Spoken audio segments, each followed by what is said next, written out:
x, there's how many answers from the quadratic equation? 2. You're always going to get 2. 1 will make no sense. So let me show you what they got and you can see what I mean. 0.0725.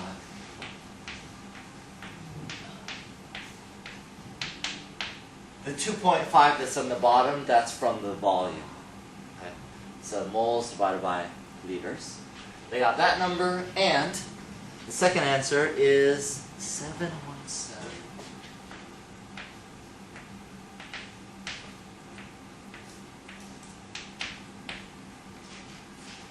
Okay, which one is the ridiculous number?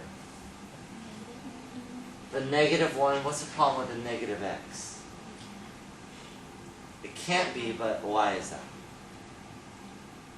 No, negative moles. Yeah, that would mean you have a negative molarity, which doesn't quite make sense. In fact, it doesn't make sense at all. So if you get a negative number for x, that's totally meaningless. Erase that, or cross it out, when you get it. So we're going to take just the first value. That's there's x. So, the concentrate, I'll write it like this. The concentration of Cl2 is just equal to x. See how I got that? It's just x from the table. And that's just the 0.0725 divided by 2.5. I think they want moles, so you'd have to multiply by the volume of 2.5. I think in the question they want the number of moles. So you just multiply by 2.5, this cancels out, and what's on top is the number of moles. If you wanted one of the other ones, like let's say PCl5, then you'd say, oh, that's 0.55 over 2.5 minus x. Now you know x, so you just plug in for x. 0.55 minus 0.0725 over 2.5. So yeah, that works. I just subtracted off x. Now I have PCl5. If you wanted PCl3, you'd say it's this from the column here, from your ICE table, 0.55 divided by 2.5 plus 0.0725. And there's PCl3. Okay? So I'm just plugging in for this table. They're really wanting this.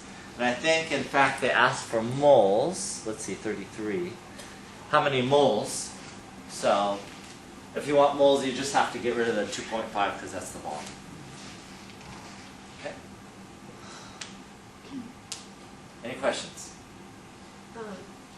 When you say, since the K is less than, or there's a small number and the reactants are favored, why does it shift to the right? Oh, great question. That's fantastic.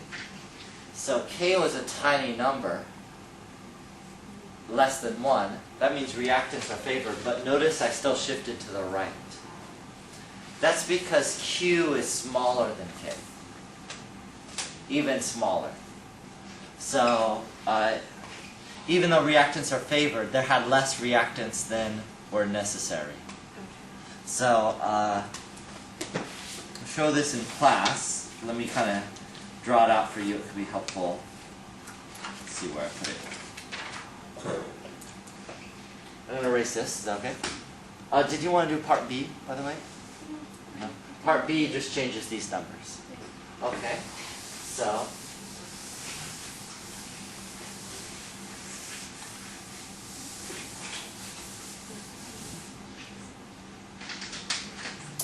oops. Let's get another shot. Okay, let's make a little graph. A big graph, I guess. Let's say this is 0. Way out here somewhere is infinity. Okay? K is just a value for a particular reaction, whatever that reaction is. So I'm just going to put K right here. KEQ. It could be KC or whatever. But K is just some value somewhere between 0 and infinity. It's a number, it will not change unless you change like the temperature or something like that. Okay? So, Q can change. Here, at this point, if Q is here, that means Q equals K. Okay? But Q does not have to be the same as K. Q could be over here. Q could be smaller than K. Do you see how that it's small in the smaller region, closer to 0?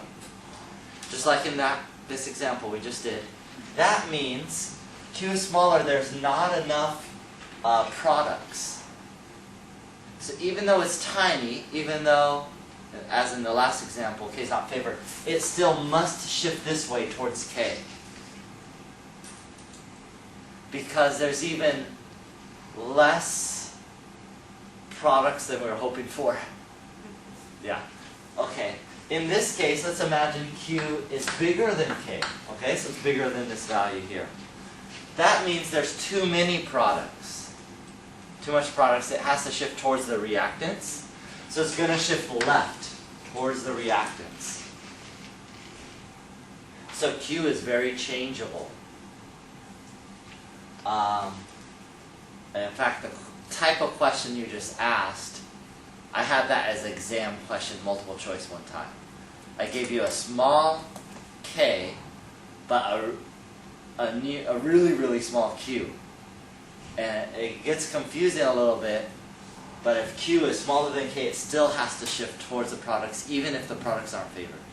And the opposite's true. The other way, if you have a really big K, but Q is even bigger than K, it still has to shift towards the reactants. So if you kind of remember this graph, Q is smaller than K, well, it shifts to the right, towards the products. If Q is less than K, it shifts towards K again, towards the reactants. Then you can be pretty good. This summarizes Q and K in one picture for me. Is that helpful? Okay, so if you can remember this picture, or you go to your exam, you draw it on your exam, you should be pretty good. You can refer to it after you calculate Q.